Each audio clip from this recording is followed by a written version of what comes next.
Olá! Mais uma vez aqui, 17ª devocional no livro de Amós e última. Acabou. Depois de 18 semanas aí que a gente passou, nós passamos juntos, acompanhando Amós e a sua tarefa de pregar sobre o juízo, principalmente para Israel. E a gente acompanhou passo a passo essa jornada e nós fizemos uma tentativa de tentar aplicar as lições de Amós para o nosso tempo, para a nossa vida.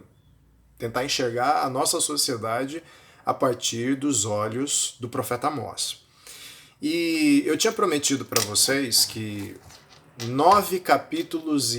8 capítulos e meio nós teríamos de juízo, Amós com um papo pesado sobre juízo, um discurso pesado, desafiador, onde ninguém escapava. E finalmente a gente chegou naquela parte que eu havia prometido, de que na metade final do capítulo 9 nós conseguiríamos ter acesso àquele facho de luz de esperança, nos mostrando que Deus tem um plano maravilhoso para nós, para o mundo, para a criação toda.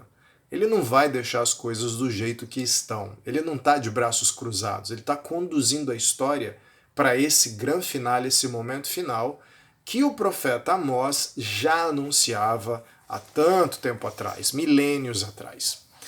Pois bem, nós temos aqui, então, o versículo 11 até o versículo 15 do capítulo 9 de Amós, para a gente ter esse grande finale do livro de Amós.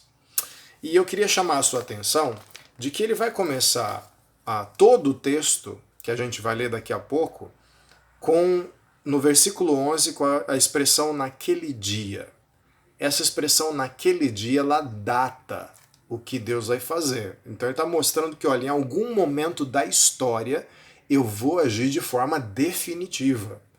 E eu queria que você reparasse que essa expressão ela já aparecia antes no capítulo 5, versículo 18 ao versículo 20, só que de uma maneira negativa. Olha só, capítulo 5, versículo 18 ao 20 diz assim: Ai de vocês que anseiam pelo dia do Senhor. É o mesmo dia que ele está falando no versículo 11 do capítulo 9. O que pensam vocês do dia do Senhor? Será dia de trevas, não de luz. Será como se um homem fugisse de um leão e encontrasse um urso, como alguém que entrasse em sua casa e, encostando a mão na parede, fosse picado por uma serpente. Me lembra da Naja que picou o sujeito em Brasília. Dependendo de quando você vê esse vídeo, você não vai entender nada, mas eu acabei de ver uma notícia de que um cara em Brasília foi picado por uma naja. Não tem naja em Brasília. Essa cobra não é daqui do Brasil e essa cobra não é muito menos da cidade de Brasília. Não tem naja em Brasília. Então o ineditismo dessa notícia fez com que ela alcançasse até o Jornal Nacional.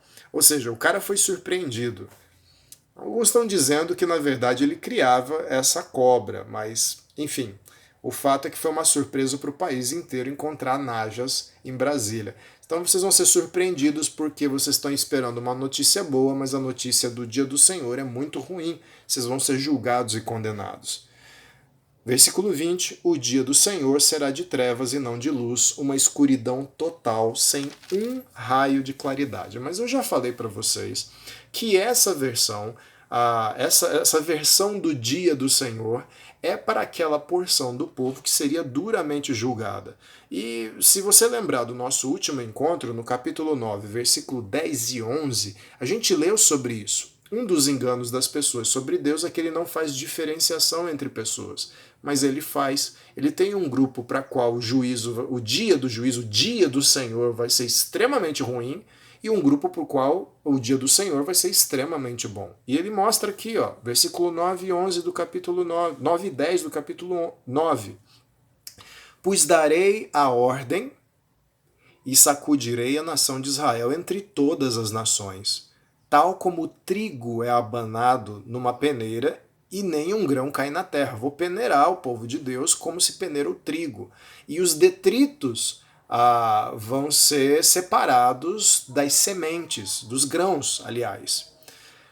Todos os pecadores que há no meio do meu povo morrerão à espada. Todos os que dizem a desgraça não nos atingirá nem nos encontrará. Todos aqueles que são reconhecidos primeiramente pelo pecado e não por serem alvos da minha misericórdia, se renderem à minha misericórdia e me buscarem como fonte de resgate, de salvação e de restauração, esses vão ser peneirados à parte, vão cair à parte. E a eles vai ser reservado esse dia do juízo de forma terrível. Mas o dia do juízo tem um outro lado da moeda, e esse outro lado da moeda é para esse povo, o grão de trigo separado dos detritos. E como é que vai ser isso? É por isso que ele começa o versículo 11 dizendo assim: naquele dia levantarei a tenda caída de Davi.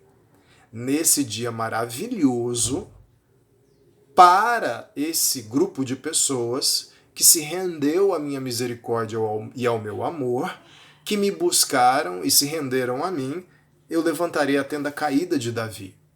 Consertarei o que estiver quebrado e restaurarei as suas ruínas. Eu a reerguerei para que seja como era no passado. Então a primeira imagem que ele usa desse dia do Senhor de forma positiva é que vai ser um dia de restauração da tenda caída de Davi. Davi, para quem não sabe, foi rei de Israel. Ele começou uma linhagem que avançou aí com Salomão.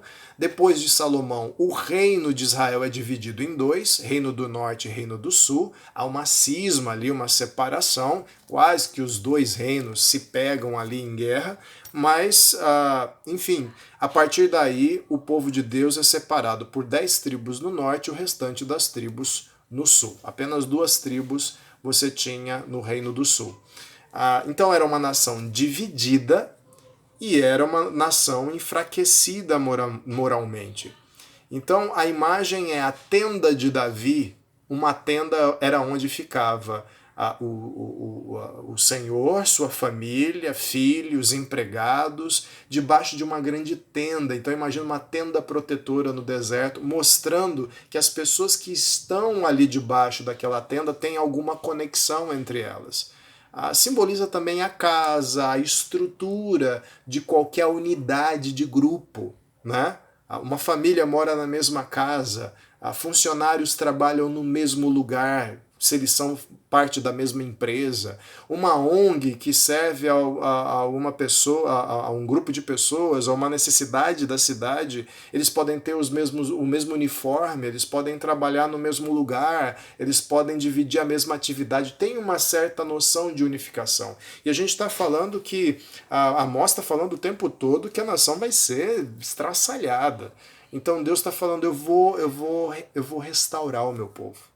Eu vou reunir o meu povo novamente. Eu vou consertar esse esfacelamento que houve por causa do juízo, ele vai ser restaurado, vai ser visível. A tenda caída de Davi vai ser posta de pé novamente para ser chamada de povo de Deus.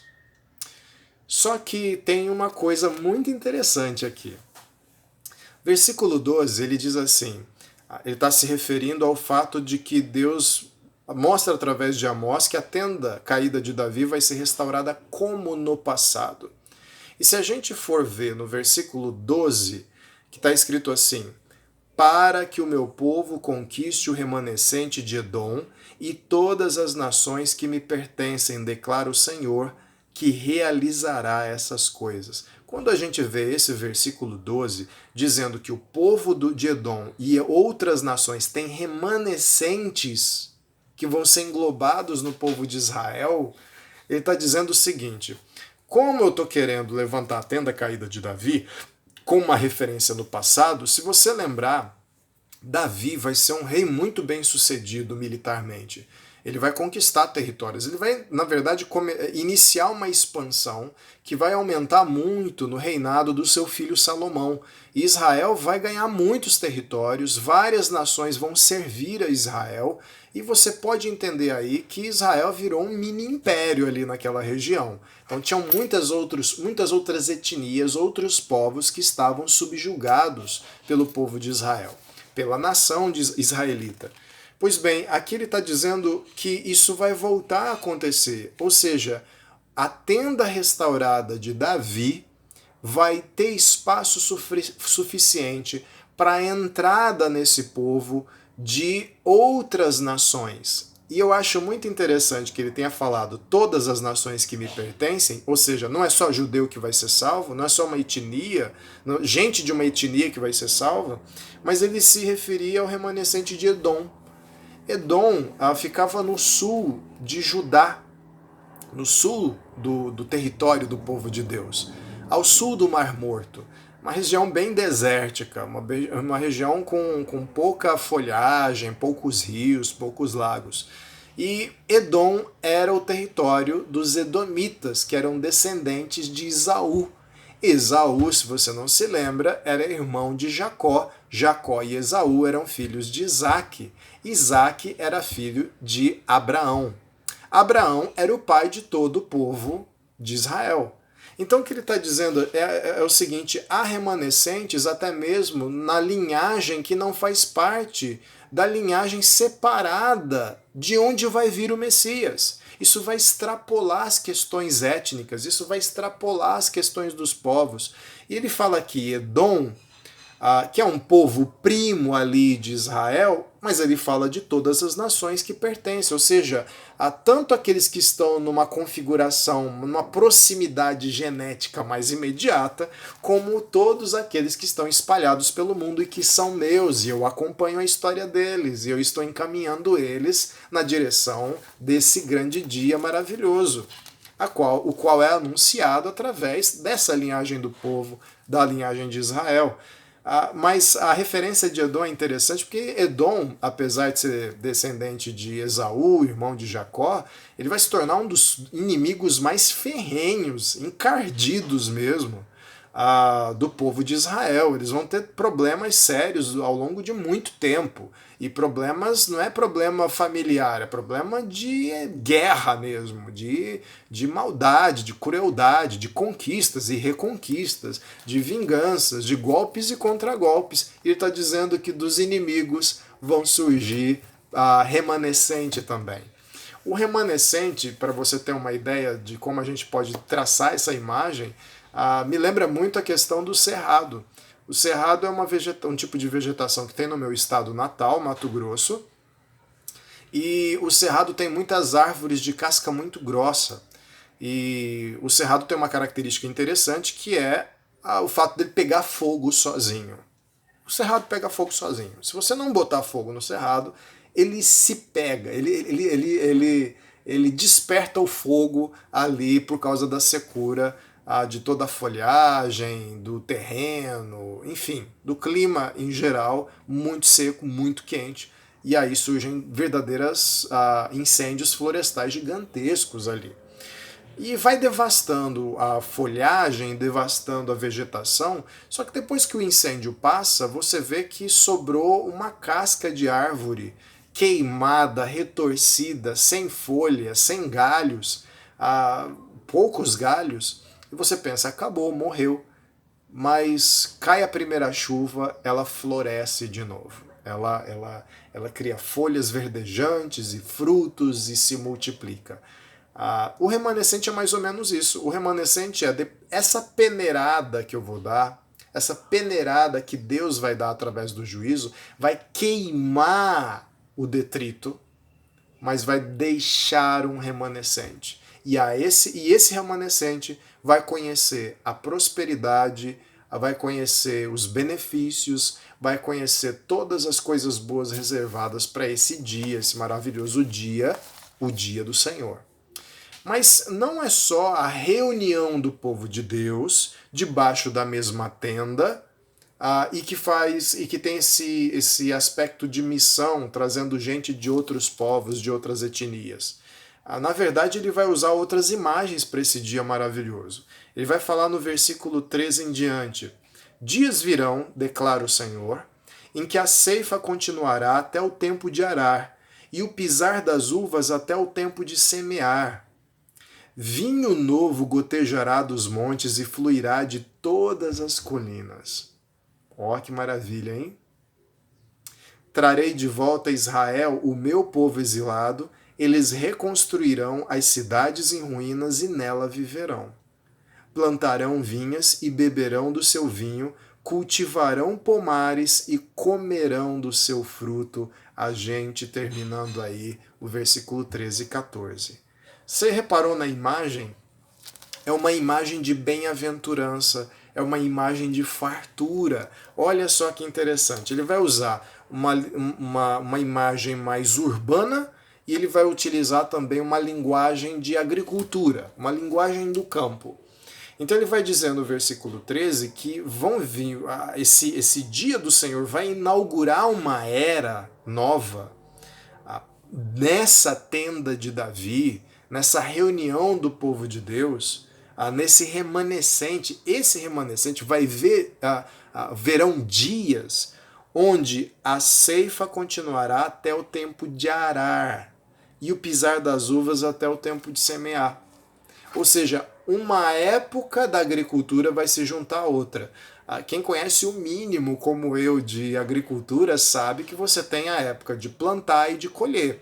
E entre as estações, entre as fases de todo o ciclo de plantar, regar, podar, cuidar do crescimento da planta, até colher, e aí você tem o fruto, você tem intervalos entre essas estações que você precisa ter uma certa reserva.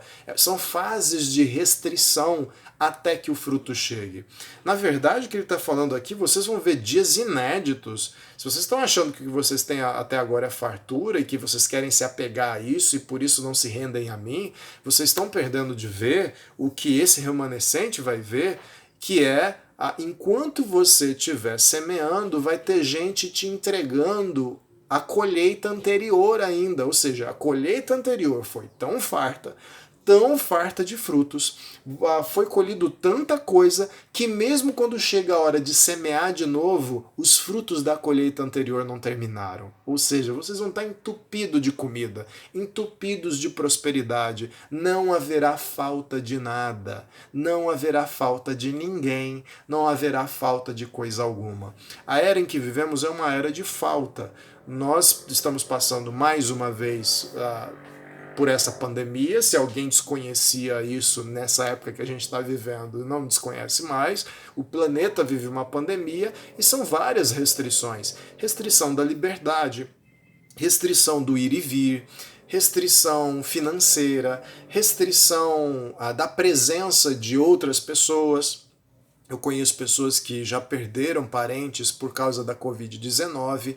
Então é um mundo de estações. O Brasil já conheceu uma década atrás, pelo menos, uma fase muito próspera, em que falavam assim, agora vai, a economia brasileira vai, o governo brasileiro vai, o povo brasileiro vai prosperar, é agora, é agora, é agora. E aí a gente está vivendo hoje uma fase de banho de água fria, porque são estações, são fases. Esse vai e vem vai ser aniquilado. O que Deus está prometendo virão dias onde incessantemente será produzido bem-aventurança, bem-estar, e vocês vão viver com tudo isso, não com a opressão que vocês vivem hoje quando estão entupidos de coisa. Porque hoje há muita gente e ninguém nega que nós vivemos uma era muito mais próspera do que qualquer era anterior da civilização humana.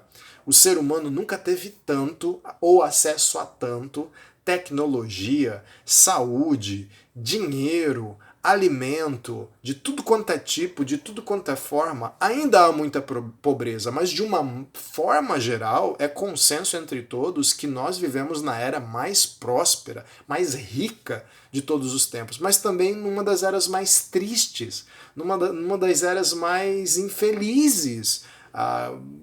Casos de depressão, profunda depressão, doenças mentais se proliferando por aí, gente insatisfeita. Quanto mais se tem, menos satisfeito se fica. Mas aí a gente vê, olha, versículo 13, vocês vão ver essa fartura toda, só que ela vai ser acompanhada, ainda no versículo 13, de vinho novo. Vinho novo gotejará dos montes e fluirá de todas as colinas. Vinho na Bíblia é sempre citado de duas formas bem radicalmente diferentes.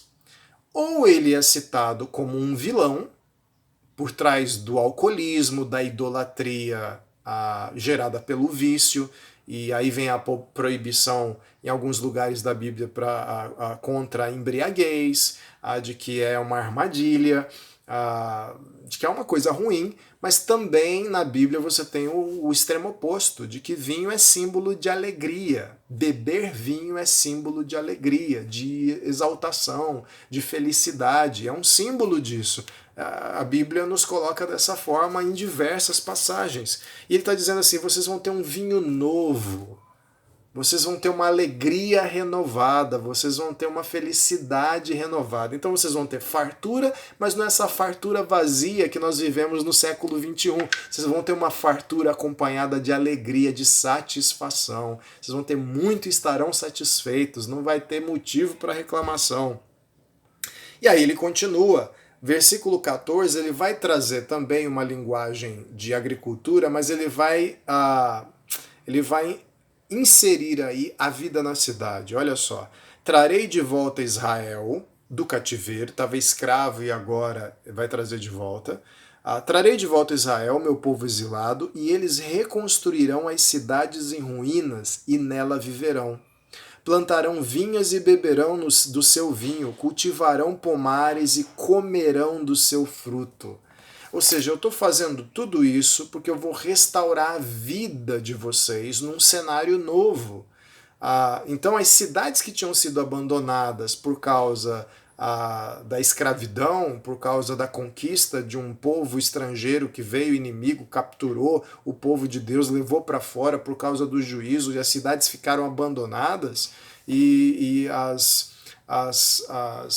pragas tomaram conta, os animais selvagens tomaram conta, e ficou aquela terra abandonada. Eu vou trazer de volta para vocês cultivarem. Apocalipse fala do reino de Deus que desce dos céus e vem para cá, para a criação. E esse reino dos céus, ele produz um novo céu e uma nova terra. Agora você vai ver o estilo de vida de Deus, a rotina do reino de Deus dentro desse cenário. Então aqui a imagem é de trabalho, vocês vão reconstruir as cidades, vocês vão botar a mão na massa, vocês vão trabalhar na construção de algo que não vai se deteriorar, como a gente vai ver daqui a pouco. Vocês plantarão vinhas e beberão do seu vinho, cultivarão pomares e comerão do seu fruto. Ou seja, a vida de trabalho vai continuar, a vida de construir coisas, edificar coisas, fazer coisas, produzir vida.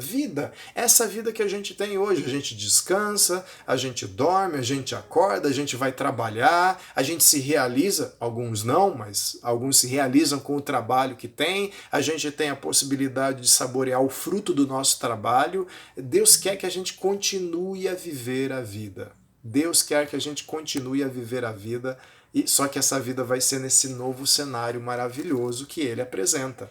E aí, finalmente, no versículo 15, ele diz assim, e essa imagem, essa terceira imagem, ela é para fechar com chave de ouro. Ela diz assim, plantarei Israel em sua própria terra, não vai ser num outro planeta, eu vou trazer para cá mesmo. Por isso que através de Apocalipse 21, a gente tem essa imagem do reino de Deus que chega e transforma aqui. Você não vai para um céu com nuvem de algodão e você vai jogar xadrez de branco lá pela eternidade entediante. Não, a terra vai ser transformada, tudo vai ser transformado e nós vamos saborear essas coisas aqui mesmo. Então plantarei Israel em sua própria terra para nunca mais ser desarraigado da terra que lhe dei, diz o Senhor, o seu Deus. Ponto final de Amós. O que é que ele está dizendo aqui? Olha, se antes vocês não tinham segurança na terra que vocês haviam recebido, porque vocês falharam miseravelmente comigo enquanto nação, nesse dia de restauração, Deus está prometendo, vocês nunca mais conhecerão um cenário onde um inimigo estrangeiro vai vir e tomar isso de vocês. Vocês nunca mais vão conhecer um cenário onde eu vou agir para tomar o que foi dado a vocês. E vocês vão viver um cenário onde vocês não serão capazes de estragar tudo perdendo aquilo que foi dado a vocês. Deus vai amarrar os pontos da história e vai cumprir a sua obra em nós, vai cumprir a sua obra no mundo, na criação, de tal forma que ele vai ser a prova de destruição e a prova de novo juízo. Nunca mais haverá destruição semelhante, nunca mais o povo de Deus vai se separar, nunca mais Deus vai se separar do seu povo, nunca mais vai haver essa coisa esquisita na relação entre as pessoas e Deus. Tudo vai ser restaurado para todo sempre. Final feliz. É o final feliz da história. A gente sempre vê histórias por aí que começam com um cenário bom, que é perdido, prejudicado por um grande vilão, e aí surge um herói, o herói vence o vilão e traz de volta a harmonia para aquele primeiro reino, aquele primeiro momento da história. Você pode olhar qualquer filme, qualquer história, na maioria das vezes ele vai apresentar essa linha. Eles podem bagunçar o quanto for no filme, mas ele vai partir quase sempre de um cenário maravilhoso que conhece o caos e a destruição ou o desarranjo e depois vem a salvação e a restauração. Por que isso? Porque está dentro de nós. É a nossa expectativa. A expectativa de cada ser humano é que tudo acabe bem. Está aí dentro de você. Tanto que quando a gente começa a ficar pessimista demais, quando uma pessoa começa a ficar deprimida demais, desesperançosa demais, a gente costuma ter essa pessoa como uma pessoa doente, como uma pessoa que não está no seu juízo normal. Por que a gente diz isso de gente que resolve desistir da vida? Resolve dizer que está tudo perdido, que está tudo acabado? Por que insistência em tentar convencer a nós mesmos e tentar convencer o coração de outras pessoas, a mente de outras pessoas, de que não, vai lá, luta, não perde a esperança na vida, não perde, continua caminhando, continua lutando. Por quê? Por que a gente tenta fazer isso? Porque alguma coisa dentro de nós diz assim, não é possível. Toda essa história precisa acabar com um final feliz. A necessidade de um final feliz faz parte da natureza humana. Faz parte da natureza humana. E essa notícia maravilhosa, ela vai se estender não só para o reino de Israel, mas para todo mundo. Por último, para terminar o nosso momento aqui, eu queria só lembrar de vocês de Atos dos Apóstolos, capítulo 15. A gente vai pular lá para o Novo Testamento, onde o capítulo 9, versículo 1 e 2 de Amós é citado. A igreja, o Messias já havia aparecido, Jesus Cristo, feito toda a sua obra, pago pelos os nossos pecados na cruz, já tinha morrido e ressuscitado, já tinha entregado a missão para a igreja de fazer novos discípulos de todas as nações, e essa notícia tinha acabado de chegar em Jerusalém. E os apóstolos os líderes da igreja fizeram um grande concílio, conhecido como Concílio de Jerusalém, narrado no capítulo 15. E ali estão Pedro e pessoas como Paulo e Barnabé dizendo que, olha, muita gente do povo israelita, do povo judeu, tem crido em Jesus Cristo como seu Salvador, aquele que viabiliza a parte boa do dia do Senhor, mas também gente de outros povos, pagãos e gentios. Eles também estão crendo e o Espírito Santo está descendo sobre ele. E aí que no final da reunião Tiago pega a palavra, Tiago não um apóstolo, Tiago irmão de Jesus, que era um dos líderes da igreja naquele momento, e ali no capítulo 15, no versículo 14 até o versículo 18, ele faz uma citação do capítulo 9 de Amós. Ele diz assim: Simão nos expôs como Deus, no princípio, voltou-se para os gentios a fim de reunir dentre as nações um povo para seu nome. A restauração da tenda de Davi, onde várias pessoas, vários outros povos iriam se achegar e formar um povo só. Concordam com isso as palavras dos profetas, conforme está escrito. Ele não cita, mas a referência é de Amós. Você vai reconhecer as palavras, olha só. Depois disso, voltarei e reconstruirei a tenda caída de Davi. Reconheceu? versículo 1, versículo 11 e 12 do capítulo 9 de Amós. Reedificarei as suas ruínas e a restaurarei, para que o restante dos homens busque o Senhor e todos os gentios sobre os quais tem sido invocado o meu nome, diz o Senhor, que faz estas coisas conhecidas desde os tempos antigos. O que Pedro, Barnabé e Paulo estão trazendo não é novidade. Deus está reunindo o seu povo para que quando chegar o dia do Senhor haja uma grande restauração e o remanescente de muitas nações conheçam a Deus, se rendam a Deus e provem desse novo céu e essa nova terra maravilhosa de fartura, de prosperidade, de união e de eternidade e de relação de amor e bondade entre as pessoas e com Deus. É isso o que Amós nos aponta no final. Mais uma vez, foi muito bom caminhar com vocês até esse momento.